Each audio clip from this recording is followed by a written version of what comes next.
Well, good evening. Welcome to Latham Christian Academy. We're so glad you're with us tonight.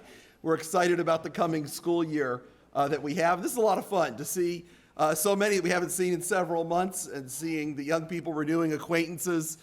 This really is a good evening, and we enjoy this coming together. You may see some tired teachers around. They've been here since at least Tuesday, and many of them feel like they haven't left much during that time. Getting classrooms ready, curriculum ready, and all that. We're excited about the coming year. So I wanted to at least welcome you. But before we begin, I'm going to ask Pastor Walter if he would come and open us in prayer as well. Come ahead, Pastor. Yes, we'd like to again welcome you. It's always exciting to start a new school year. One of the very blessed ministries of Latham Bible Baptist Church is Latham Christian Academy, and we are delighted to have this ministry here at our church, and we are delighted on how God has used it and blessed it over the many years that we've had our academy. Looking forward to a wonderful year. Let's pray. Father, thank you for truth, and thank you for truth that originates with God, because God is true. Father, we thank you that we can proclaim truth in all of our classes, that we can teach from a biblical worldview, and we can certainly teach the existence and love and provision of our God. Thank you for each of these parents, each of these students, and we pray that even from this very night on through the graduation next spring, we pray that this might just be an outstanding year used of you to shape and mold our lives. We pray your blessing upon each one. Bless this evening now, we pray in Christ's name. Amen. All right, well, thank you very much, Pastor. And certainly I appreciate everyone being here. I know it's another night out, and that can be tough often, but you're an encouragement to me. I also want to say, coming in, I realize that in many ways tonight is a little bit like that old expression of taking a drink from a fire hydrant. There's a lot to go through tonight, and I just ask you listen carefully. Even if you've been a part of our school for many years, it's always good to have some reminders. And of course, we do have several new families with us as well, and at least one family that is both new and returning, so we're glad to have that back with us as well. We appreciate so many of you, though, and your faithfulness here. As you saw coming in, we have a lot of projects going on around the building, some of them not quite done yet. You might remember that about a month ago we had a lot of rain, and I think it threw some of our contractors behind. But as I've told some of you, it got me looking kind of at the calendar. Are we going to get all these things in? But it looks like our front sidewalk, tomorrow they're coming in to pour the new sidewalk up there, and the contractors have promised it'll be ready for church Sunday morning. So we'll see, but you'll be able to use our entrance again. It should look quite a bit better. You can already see with the planters that have been put in and the decorations, the improvement there. You see most of the work is done for the new lighting in the parking lots out there. That's be careful when you leave the trenches and all. They're a little deep still until they come and patch them all back up. They just dug those on Monday, running the wiring to all that. But within the next month, I guess there's a back order issue with some part. But within the next month, we'll have nice lighting up to help us, especially with those times when you pick your children up at 3:45 and it's already dark. I don't know. It just doesn't seem right somehow. But we want to keep things as safe as we can, and we'll do that. We've done lots of other work around the building. The K4 classroom, totally all new floor put down in that room. All our other floors, cleaned, polished, work done. Rooms painted, just lots of work. It's been busy around here all summer. And so I think you'll see some improvements even as you go around. I did want to mention one goal we have to you. Those of you that I met with during the interview process, one of the things that I always like to talk about our school is that we are not a school that does a ton of fundraising. That is not our goal. We want you not to be bombarded by magazines and chocolate and pizza and everything else. However, if you really want to support us, we also want to give you that option without having half your money go, or more, go to pizza, chocolate, wrapping paper. If you want to support us, please do without feeling guilty. We have a we do the coupon books right away at the start of the year. We raised almost $2,000 with those last year. I have a couple requirements, and this makes most phone calls with companies that call me about fundraising very short. I say two things to them. Is it possible under any circumstances we could lose money? And could you sell it to me personally? I said, if there's any way we could lose money, and if I personally wouldn't buy it, I buy the coupon book every year, and my wife and I use them. And I hope that that's been helpful to you. If it's not, when we send it home in a couple weeks, send it back. I don't care. But we were able to raise some money off of that, and it's a big help to us. I want to show you what we're working towards this year. We would like to see a new playground put in around the side of the building specifically for our youngest children. You know, we have a playground now that has to serve 3-year-old all the way through upper elementary, and sometimes it's tough to get them out there and all that. We have a man who just retired from our church here who installed playgrounds for a living, a man named Bill Simeon. Some of you know him very well, I know. But he is working with us to help us design a playground that we would put in. We would like to do this entirely with fundraising money without a dollar of tuition going towards it in any way. Our goal for this is $20,000. If you've worked with playgrounds, you know that is incredibly low because of the work that he is doing on donating labor and also getting us a very good deal on the equipment price itself. We believe that for $20,000 we can put it up with the ground, the fence, all of those things that are involved in it, and we'd love to see us do this. So any fundraising we have over the course of the year, which I promise is minimal, any donations we raise, this is what it's going towards. I'll tell you that right now. This is a big improvement. We'd love to be able to do it next summer. Now, I know you think, oh, my children are older. We would never use a playground for, 3, 4, 5-year-olds. It will open up this playground and let us do some things up here for the older kids as well. But I think many of you have had a child in our 3, 4, and 5-year-old programs at some point. And you recognize the benefit this can be for our youngest children. But we are looking forward, we trust, to be able to get something like this up, at least within the next 2 years, without putting any tuition money towards it at all. So certainly that's our goal there. I wanted to share that with you right at the start. All right, let's go through now some of this drink from a fire hydrant. Can I just go through some random things, some requests that'll help make the school year go really smoothly? Here's a big one. I know this is tough. I have 3 children. I know it's tough to do this, but when possible, if you can schedule doctor and dentist appointment either after school is best or at the very end of the school day is the second best, I guess. And try to avoid the morning appointments. Those times become very disruptive for the class and difficult for the children to make up the work then. And along those lines, school starts at 8:20. And this is really, really important. They need to be in their classroom at 8:20. We have a bell that rings, well, it's not really a bell, is it, guys? A chime that sounds, when we first changed to that sound, people were, saying, come in, sounds like a doorbell. But we have that at 8:20. We ask you to be here by 8:20. You really also were asking, in fact, I brought this up as a visual aid. Remember this? Those of you here last year? Okay.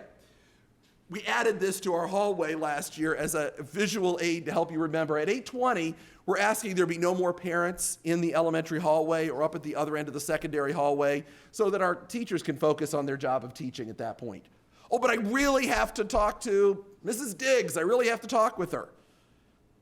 She's got a priority at that point. You can leave her a message with Mrs. Kettlewood. She'll help you, but she's got a classroom, and we want her to be able to focus on her students during that time. So when you see the stop sign up, no parents in the elementary hallway between 8:20 and 11:40, that is, yes, partially for security, unfortunately, in our world today, but it's also so that our teachers can focus on what they're here for. If you come in after that time for whatever reason, traffic's bad, whatever, we will have someone up in the front hallway, probably me, Mrs. Mean, Mrs. Kettlewood. We will bring your child to the classroom, and we'll try to do it in a little disruptive way as possible for that. And of course, if they're late or absent, please be sure to send a note in. Some of you are great about notes, right, Mrs. There's some notes that we get in, the next day every time. There's other people that we have to pull teeth to get notes. Please be in that first group. It helps us. Because if you've looked through the handbook, there's actually grade reductions for absences that are either unapproved or unexcused. So you want to make sure you get that note in. Let us know the reason your child was either absent or tardy, and we get that in the file. That's a great thing. Also, please remember, you must pick up your students at the office and sign them out. Every year we have somebody who calls, I'm in a real hurry. Can you send them to the front door? I think you understand in our culture we're in today, that's really not a good idea for you or us to do. So you have to come to the office. Mrs. Kettlewood or another office worker will call down and have them sent up, or we will go and pick them up, the real younger ones, and bring them down for you. So certainly just work with us on that, and please understand how that works. Now, our lunch program, we will send full information home next week. I will email it as well as send a paper, brightly colored something home with more information. The one thing to be aware of now, those of you who've been here in the past, we are swapping our Wednesday and Thursday, our pizza and our senior lunch. Wednesday will be pizza day, Thursday will be senior lunch. We'll send home full information and price lists and all that next week with you. Next week, there will not be a lunch program. So those full day, which is almost all of you in here, will need to send a lunch Wednesday, Thursday, and Friday next week. We will start the following Monday with our regular lunch programs. All right, I told this is kind of random, just kind of jumping from one thing to the next. I said in the email that I sent out, I hope you all got that. If you did not get an email from me yesterday, I have one parent, I'm still trying to figure out what's going on. If anybody has America Online and it's working, come and see me. I want to try to figure out. We have one parent that America Online they're not getting emails. But hopefully you got an email from me yesterday about tonight. One of the things I mentioned in it was about our clothes closet that we have, or whatever we want to call it, not really a closet, but we have clothes that we keep, gently used clothes from each year. Students will, many of you, return clothes at the end of the year that your children have outgrown that are still wearable condition. We have down in our lunchroom, we put it this year, to kind of keep some of the crowd out down in the library. We put it down in the lunchroom. At the end of our time together, please go down and look for any clothes that if you need an extra pair, a backup jumper, skirt, shirt, pants, what's down there is all in wearable condition. It's not brand new, it's been worn, but it's might be good for you, especially for a backup pair. So if you want to stop and do that. And I should mention at this point, we appreciate our volunteer librarian, Mrs. Donnelly, who did that. I would ask you, if you would think to be in prayer for Mrs. Donnelly. She had surgery today on her shoulder. She has had an injury, I guess about a week ago now, Pastor, where she fell, and she's having a hard time with her arm just not staying in where it's supposed to be. And so she had to have surgery this afternoon, and we haven't heard the result of that yet. But I would appreciate, if you think of it, to be in prayer for Mrs. Donnelly. We appreciate all she does around here as just a volunteer. That clothes is her ministry as well. She takes those home, washes them, folds them, puts labels on them, makes it easy for you. And she did all that a couple weeks ago. So we appreciate that. So at the end of our time together, if you want to go down to the lunchroom, if you don't know where that is, just ask one of us, and we'll help you with that. Be aware as well, some of you already know this, some districts, and I think North Colony is one of these, will not be providing transportation on the first day of school. Their buses are not running until Thursday. Is that true, North Colony people? That's what I've heard. So you are responsible. Please make sure your children are here on time. If you have any questions, remember, they don't keep us in the loop very much. Really, the best thing is to call your bus garage. The bus transportation is kind of a thing between you and them. We are not really included in that much. So those of you who use bus transportation, if you have any questions, just call your local district office and they can help you with how that's going to work. Let's see. Remember as well, textbooks. When you get textbooks next week, non-consumable textbooks, the ones you don't write in, we do ask that those are covered. We want to try to get at least 2 or 3 uses out of them. It helps keep our textbook costs as low as possible. Some teachers also want the consumables covered because some students are really tough on books, especially if you have an upper elementary boy. Are really tough on books. So it's interesting, Mrs. Diggs is looking around the room at a few people, I think, over there. So we just ask you read that information packet that your teachers, elementary teachers will have an information packet for you down there. We ask that you read that carefully and follow your teacher's directions in that. Those of you who would like to help chaperone or especially drive on field trips, we did start something new last year where we asked that you have a background check completed, and if you're driving, a driving record check as well done on you. I guess we talk sometimes about an unfortunate state of our day that we're in now, something we didn't used to have to worry about, but I think we all feel more comfortable knowing our children whose care they're in. So we have asked that. If you are interested in chaperoning and did not have this done last year, if you had it done last year, you don't need to do it again. but you want to help out. We appreciate that. We need your help, and we love your help. We love to be able to fellowship with you on field trips. We have a good time when lots of parents go. We would just ask that you not wait until your teacher has already scheduled the field trip. It takes 1 to 2 weeks, especially for you Rensselaer County residents. They are notoriously slow at getting them back to us. I think they actually send somebody to the courthouse and dust off the records and look at them personally there. Actually, I'm not exaggerating. I really think that is true. I think they haven't computerized their records in Rensselaer County yet. So they take forever. Albany County is usually done pretty quickly, 2 to 3 days. Saratoga County can take about a week or so. So depending on where you live, there's different amounts of time it takes. You can see me or Mrs. Kettlewood. We can get you the form for that. It's just a form you need to sign giving us authorization to run that. And if you're driving, put in your driver's license number, and we'll do that check as well as part of it. So please do that. They cost us, and it really depends, but anywhere $25 to $40. If you feel so led to help with that, we always appreciate that too. And again, no, we appreciate you helping. Don't feel like you have to. We love having you on the field trips, but if you can, it's certainly a help to us.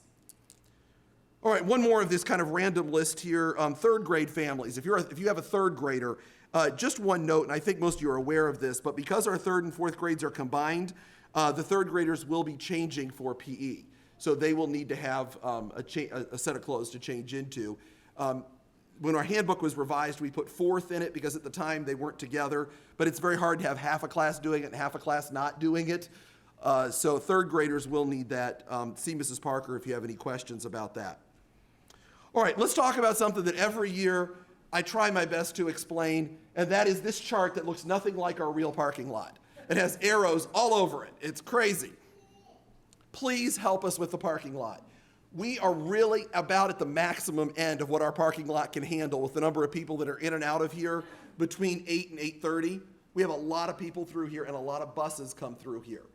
So what I'd appreciate is your help in this, and even if you've been here a long time, please, what we ask is that when you come in, this is supposed to be the long driveway, and our parking lot is a whole different shape.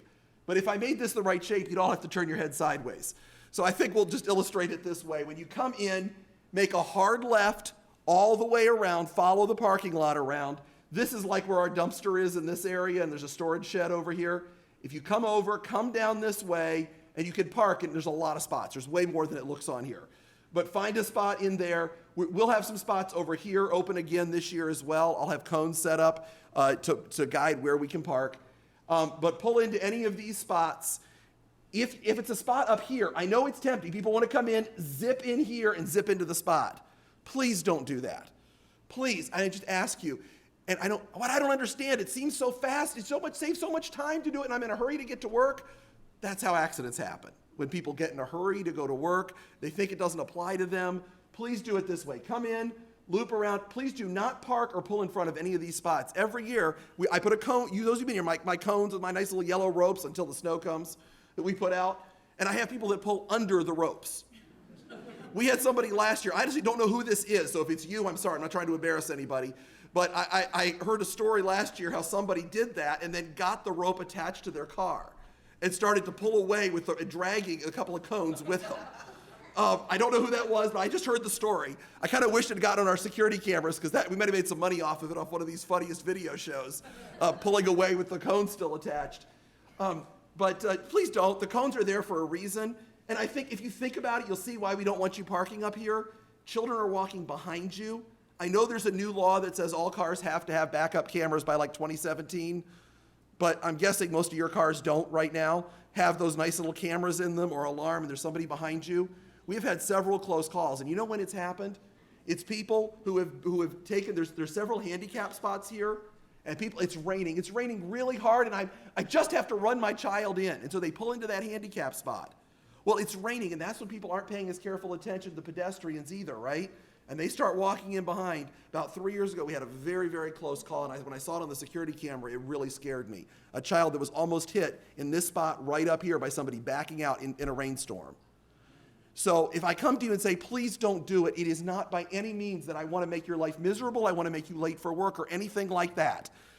The huge responsibility that we have of keeping your children, keeping you safe, keeping our staff members safe.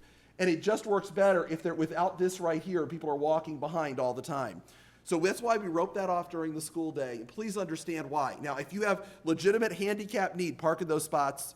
Just be cautious. That's all we ask.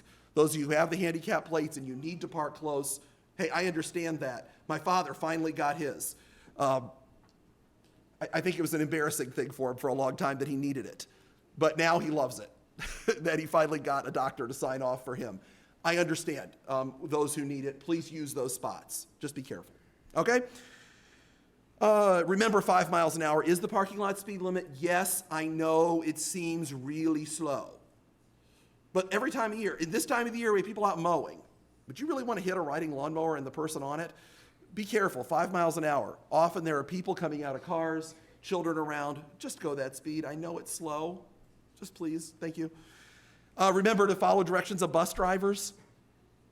Any of you ever, no, don't raise your hand. Any of you ever gotten a ticket, though, from a bus driver? You may have learned, some of you, the hard way that bus drivers can give tickets, and that includes here. Please don't. The bus drivers, when they say to stop or they give you some directions, please follow them. Now, you understand on here, buses will come in this way. That's one of the reasons why you don't want to come in that way. And then they come out this way. Just give them a wide berth. If you've ever driven a 64-passenger bus, I've done it. I have my CDL. They do take a little bit of room to turn around. And this is one of the reasons why we block off several spots right here. Because if you've ever seen when there are cars parked there and a bus tries to get around it, it's tight. Especially those snub-nosed buses where the wheels are right at the very, very front of them. So that's why if you wonder why there's a couple spots right there blocked off, it's so you don't get your back bumper ripped off by a bus. There really are reasons. And by the way, see, that's true. If you have a question about this, come and ask me. There are often reasons, even if it doesn't make sense right off. I'd love to explain to you and show you this is why we think is best. We have had some discussion about a drop-off lane in here, and it may be something we experiment with this year. I will get you more information on that, but that came from a parent's suggestion to actually have a drop-off lane. We're just concerned about the amount of space there is if there's room for it. And just a note there, those of you who have older children that you would trust dropping off and know that they're going to get where they're supposed to be, if you want to pull around, if you want to stop right here, it has got to be just momentarily. Okay, you can stop in this area and pull up alongside of where the pull-off, like parallel to the rope. Just leave room and do not park. If you have to get out of the car, please find a spot, especially when the snow starts falling and our parking lot gets smaller. All winter long, it gets smaller and smaller and smaller. I've watched on security camera, and I've been here in the building before, when our snowplow driver tries to push that snow back further and further, it just doesn't work. His wheels start spinning. So especially during that time, it can be very easy to block traffic, and that can cause a big problem. People start honking their horns, nobody's happy. Help me with that. All right, enough of that.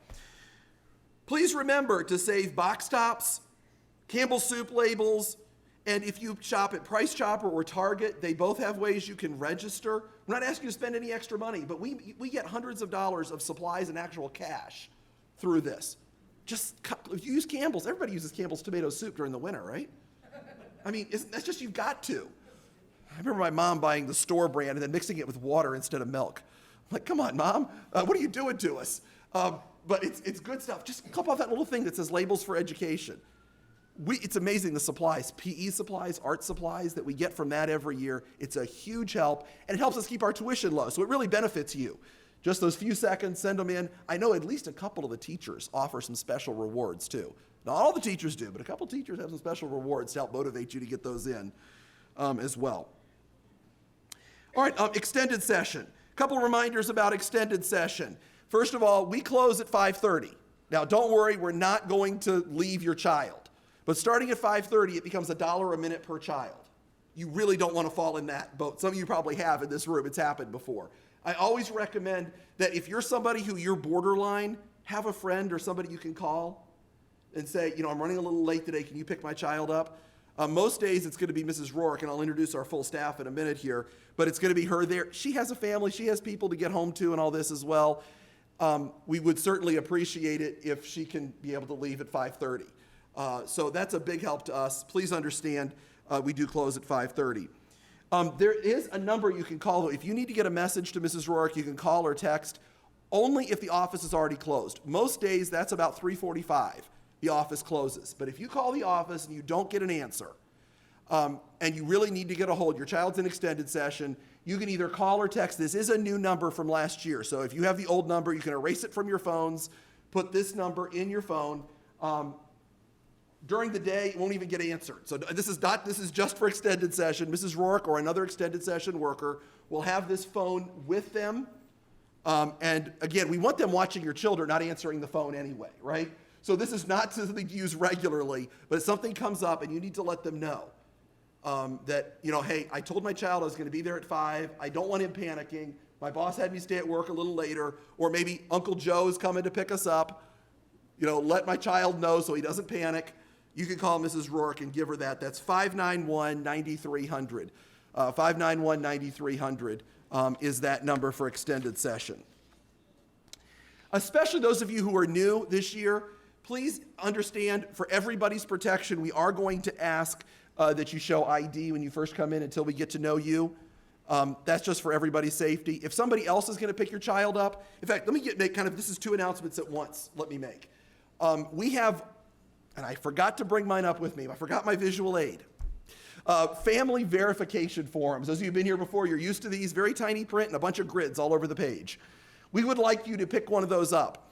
Your child's teacher has it. If you have multiple children, it's the oldest child's teacher. For high school, it's Mrs. Walter has those.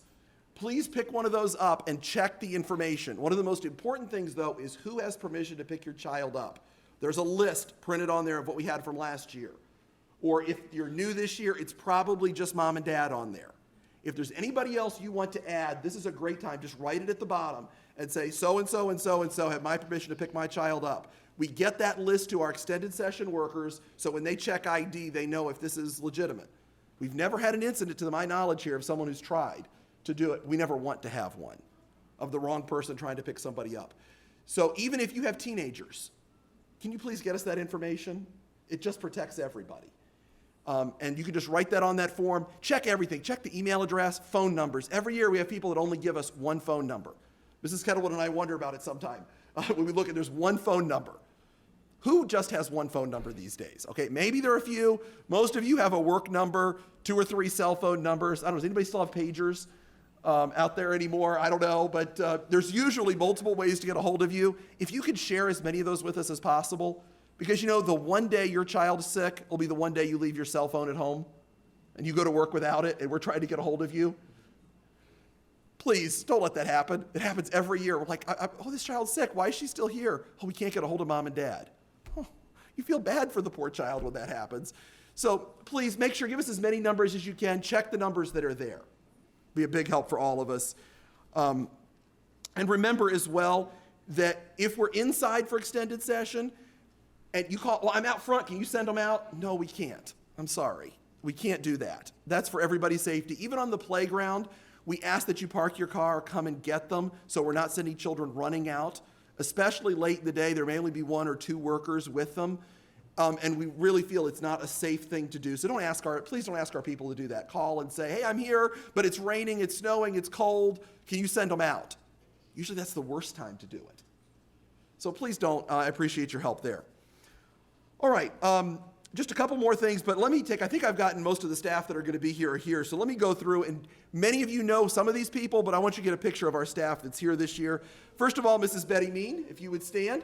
We got a round of applause. There you go. That didn't happen Tuesday. We appreciate Mrs. Mean entering now she's completed 31 years here at Latham Christian Academy. What a mark of faithfulness. She is the assistant administrator. And for those of you who have children in either kindergarten or elementary, she is a point person for questions or issues you may have. See Mrs. Mean. We appreciate her. Joining us this year and teaching in our K-5 program is one of our own alumni, Ruth Kupayan, if you would stand. We appreciate having her there this year. She is teaching our 5-year-old kindergartners, she and her husband, graduates of Latham Christian Academy. So that's kind of a special thing to have her here.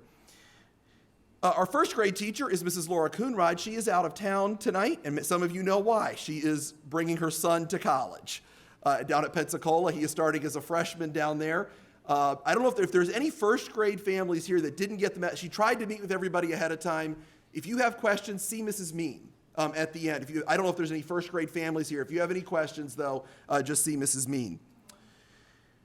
Teaching second grade this year is Mrs. Dorothy Bahan. Mrs. Bahan, would you stand, please? Mrs. Bahan.